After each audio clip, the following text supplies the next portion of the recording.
Hello. Hi everybody. I've finished my outreach. I finished the school. Yesterday I graduated and I'm off into a new season. I want to say thank you everybody for your prayers and thank you for just keeping me in mind. Thank you for all the finances and thank you for everything that's come through. You guys are an amazing support team and couldn't ask for anything better. I want to thank you guys. I want to show you where I was at school. This is my school. It's called the Wasserschloss. It's a water castle. It's probably over 100 years old. It's very old, and they had a training grounds there for kids during the reign of Hitler. It's pretty crazy. And there's also this side building right here. It's where I lived during my DTS, and so this place is a really old place, and there's a lot of history here.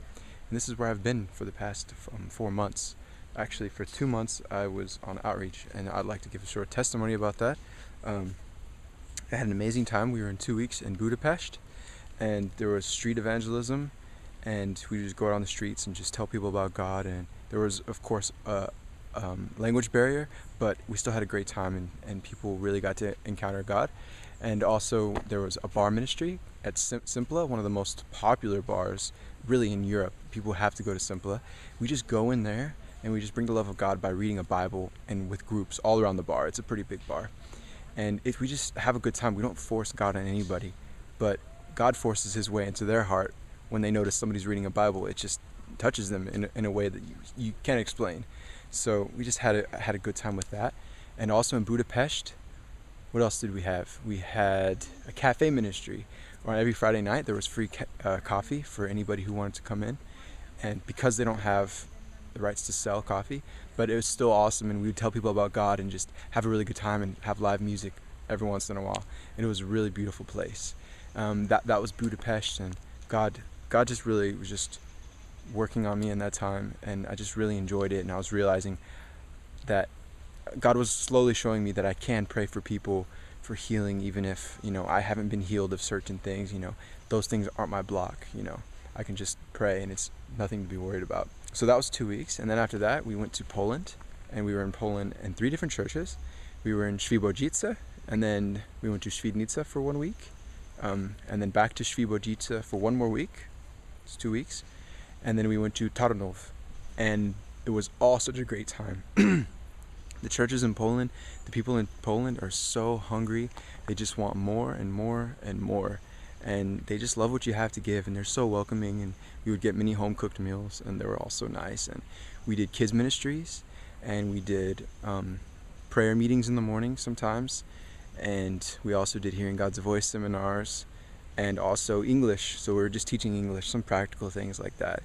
We did a lot of street ministry as well in Poland, and we just spreading the love of God on the streets. And honestly, in Poland, it's a very religious country, and people were shocked. I actually approached a gentleman, and I said, "Hey, God loves you," and he just looks at me and goes, "What?" And I said, "God loves you." And he's like, "Are you seriously talking to me about God right now?" I'm like, "Yes." And I was about to walk away. I thought he didn't want anything to do with it, but he didn't tell me to leave. So I just kept talking to him, and I said, "Yeah, God loves you." And he's like, "What? Why? Why are you seriously talking about this?" And I just kept talking to him, and I felt to tell him what I heard God was telling me to tell him, just to encourage him. And he just actually opened up a little bit, which was amazing. It's just kind of the way it works on the streets in Poland. People just don't expect God. They just don't expect God out on the streets. God's in a church building. God doesn't go anywhere else. God has rules. God has prayers, and God has nuns that walk on the street.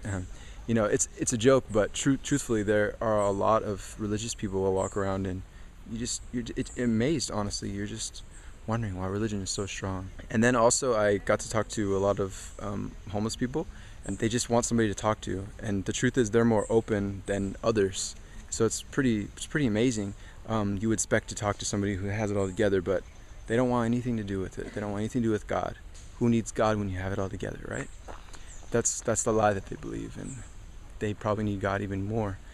Or at least the first step to deliverance or healing is acceptance, right?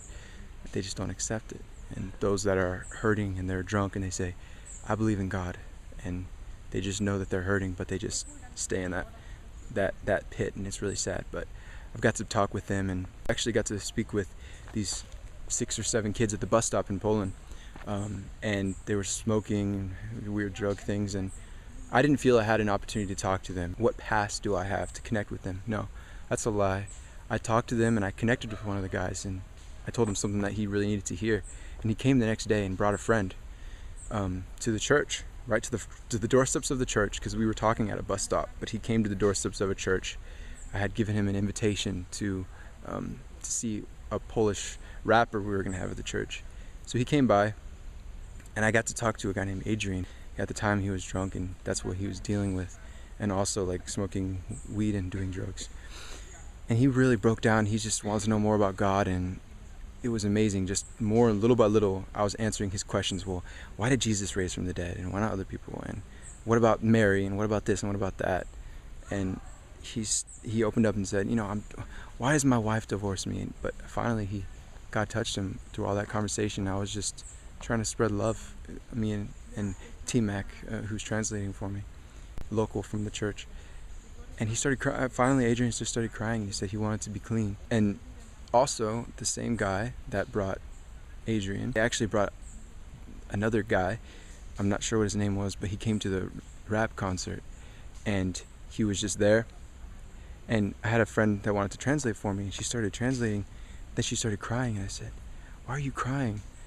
And she said, "This is my cousin. We've been praying for him for years. We want him to be delivered. We want him to be saved." And it's just amazing. She had just tears of joy that he would be in the church. He was in prison. He had done a lot of things in his past, but this is just the first step. And all I did was talk to some kids at a bus stop who I didn't think would want to hear me. And a few days later, this happens. I mean, when you're going out on the streets, it's just about stepping out in obedience and following what God has for you. And that's all it takes. And that's when breakthroughs happen. When you die to self and listen to what God has to say and spread love. Because that's what it's all about. All the gifts, all the healings are great. That's what Jesus died for. Jesus died for healings.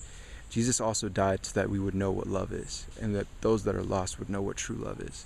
So all these things are nothing, just the noise of clanging cymbals without love.